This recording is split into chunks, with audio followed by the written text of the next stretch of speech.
Life seemingly does not wish to waste success on the unprepared. Life says, why waste a fortune on this person? They're not prepared to do the right things with it. They're not prepared to use it wisely. If a fortune was bestowed upon this unprepared person, it would probably be wasted. The people that could have been touched won't be touched. What could have been done won't be done, because this fortune will have been wasted on the unprepared person. So not only look for fortune, not only look for the promise, but prepare yourself and ask of yourself, what can I do to make myself ready? Because remember, life was designed not to give us what we want, not to give us what we need, but life was designed to give us what we deserve. Every value in life must be paid for, and those that pay are the ones that get it. It says those that give receive. Someone says, I wish to receive, I wish to receive. You don't have to concentrate on receiving. Just become a good giver. It says those that search will find. Someone says, well, I need to find some good ideas to help change my life for the future.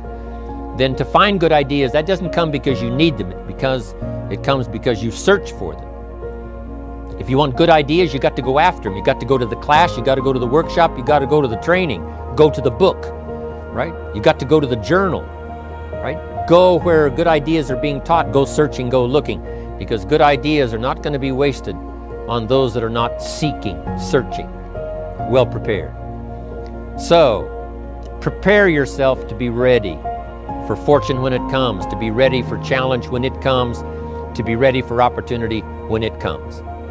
Opportunity comes along and passes by the person that is not well prepared. I want to prepare myself this year for next year.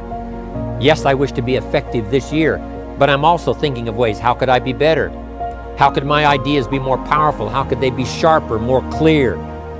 How could I reach some people next year that I perhaps can't reach this year? I haven't reached deep enough into my own soul to affect some people. Some people just pass by and say, hey, what a good speech. But how could I make it stronger than that, deeper than that, more powerful than that? I cannot be as powerful as I could be next year. You know, you can't go to the 10th grade in the 5th grade. You just got to go through the grades. But the more you are prepared, when the 10th grade finally comes, now you can cash in and get 2 times, 3 times, 5 times more value from it by being prepared. I want to do my best this year for Herbalife, but I also want to get ready for next year, 1999. And then when the year 2000 comes, at the turn of the century, I want to be well equipped by language, by instinct, by temperament, by personality, by influence, to really be valuable. That's my goal. I'm sure it's your goal. If you really want to develop the power of positive thinking as a habit, as a lifestyle, as a strategy for success, then decide right now to find something to appreciate from any seemingly negative person or situation, and develop the habit of giving compliments. See, if you really want to have some more positive feelings in your life, you got to keep focusing on what's right. You got to get curious. And most importantly, you got to find something to appreciate even in the tough times. Because in reality, as we've talked about so often before, the toughest times in your life sometimes provide you with the real resources to change your life. So what we've got to do is find something to appreciate. Not someday when things work out. We got to appreciate where we are right now. And this is something I talked to my daughter Jolie about today. Because she's in an experience today where I thought, well, gosh, she's not being very positive. I'm going to talk about positive thinking. Because she came in to see me and she's feeling really sad. She's feeling really down, feeling really frustrated. And you know what her problem is? Her problem is she tried out and won the right to be amongst 3 girls who dance in the electric light parade at Disneyland. And that was about 3 or 4 months ago. She's been going there after school every day, driving from San Diego up to Anaheim, burning herself into the ground, getting up and going to school to be a straight A student still, and trying to visit with her family and her boyfriend. And she found herself maxing out. Now think about her problem. Her problem is that she gets to be at Disneyland and fulfill a childhood fantasy. Her problem is that she loves her family and wants to be with them as well. Her problem is she loves to be at school and really do that. Her problem is she has so much abundance that she has to figure out how to get it all in one day, and she can't do it. And she's physically burning out. That's her problem. And you know what? She says, gosh, I want to be home. I want to be with you guys and all these things. I don't want to miss out on all this great time we have together. I want to be with you guys. I said, but honey, look what you're doing. She goes, yeah, I don't want to miss out on Disneyland either. I don't want to miss out on my career and what I'm doing and what's going on. What's the problem? The problem is she's finding out what's negative in both situations. She's focusing on what she doesn't have instead of what she does have. Now, I could be negative about that and say, gosh, be more positive. But you know what? In reality, I realized being negative in this situation may not be bad. What do I mean? I don't mean being negative. I mean being intelligent. I mean being critical in your thinking. Seeing what you don't have is sometimes useful too. This is what I promised you in terms of the power of negative thinking. Here's how negative thinking can be useful. I sat down with her and I said, honey, let's look at the advantages and disadvantages of both. Let's not just be positive. Let's look at it. The whole thing is positive. Let's know that no matter what you choose, you've won. You have what most people dream about. But for a moment, let's be a little bit critical. What do you love about Disneyland? What's great about it? What is it giving you? And let's ask the question that maybe we don't ask very times when we're just being purely positive. What isn't it giving you? What are you afraid about? What are you missing by being there? What's great about being at home more? What's great about those things? What's not great about that? Be honest, if you were there, what might happen that's not good? What might you miss out on? And you know what? By getting her to use both positive and negative thinking, or to be more accurate, positive thinking and some critical thinking, looking at what isn't there for the moment, what she is missing out on, and allowing that pain to motivate her, she was able to clarify what's most important in her life and what's the best way to do that. And she came up with a plan that totally empowered her. And after a couple hours of conversation and fun, she looks better than she has in about 6 months because she's finally resolved what's most important. And sometimes just being positive and keeping a stiff upper lip isn't enough. Sometimes you got to stop and say, I am positive. I'm going to approach this from a positive way. I'm going to stay in a positive state. But I'm going to ask some questions some people may think of as negative, which is what isn't working? Because if you're not willing to look at what isn't working, you can get yourself in trouble. I've been evangelizing one particular message for 2 decades, and it's you can lead without a title. You know, the seduction of society is that you have to have formal power to make a difference, and that's just a lie the world has sold us. The reality is you can lead without a title, and really the difference or the defining trait of a leader is you shift from victimhood.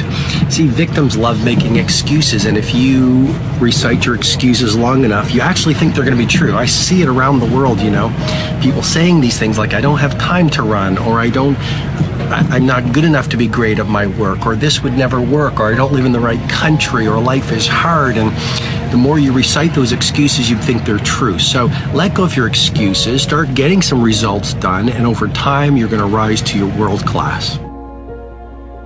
I kept my job at McKinley, and part-time I started in the financial services industry and started to build a team of people and started to get my licenses and that transition. And I struggled like every upstart entrepreneur does. Well, it takes like 3 to 5 years until you really get a few clients, you know. In any business, I don't care if it's financial services, tech, dry cleaners, entrepreneurs, the first 5 years is just full of false starts. You get it going, then you don't. You get it going, you take a step forward, you take 3 back. It's constant false starts. It's constantly thinking you have it going. It's constantly negotiating in your mind the price you're paying. Is it worth it? Should I quit? Should I give in? I spent the first 5 years daily contemplating quitting.